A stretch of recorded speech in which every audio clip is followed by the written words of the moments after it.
Russia is leaving the West. I mean, it can't leave the West geopolitically because Russia's so big, it's half in the West and half in the unwest, right? Yeah. Geographically.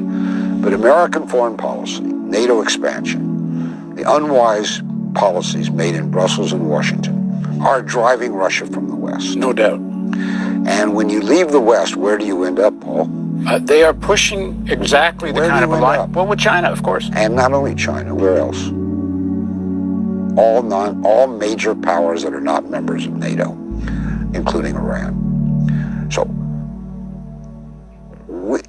when Putin came to power, he was very much in the tradition of Gorbachev and Yeltsin. He wanted a strategic alliance with the United States.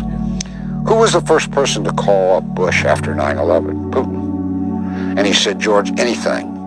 And if you go back and look at what the Russians did to help the American ground war in Afghanistan against the Taliban, whether you think that was a good idea or not, that ground war, Russia did more to save American lives, Russian soldiers, fighting men in Afghanistan, than any NATO country did. No, Iran did more than any NATO country to help America.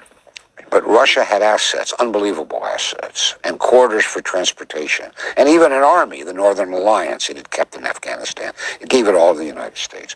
Putin wanted a strategic alliance with the United States, and what did he get in return? He got from Bush, the second Bush, more NATO expansion right to Russia's borders, and as I mentioned before, American withdrawal from the anti-ballistic missile treaty, which had been the bedrock of Russian nuclear security for 30 or 40 years. He got betrayed. And they use that word, предательство. We were betrayed by Washington.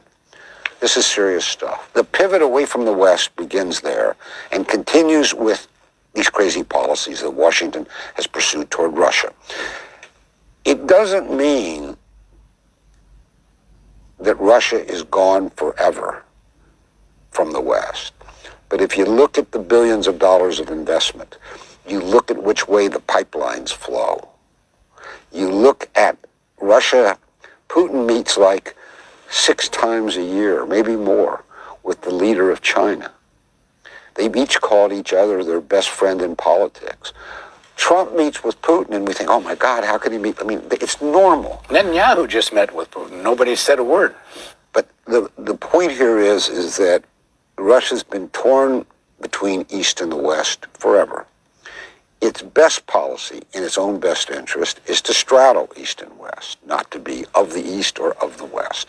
But it's impossible in this world today. And U.S.-led Western policy, since the end of the Soviet Union, and particularly since Putin came to power in 2000, has persuaded the Russian ruling elite that Russia cannot count any longer, economically, politically, militarily, on being part of the West. It has to go elsewhere. So all this talk about wanting to win Russia to an American position that's anti-Iranian and anti-Chinese is conceived in disaster and will end in disaster. They should think of some other foreign policy. I agree.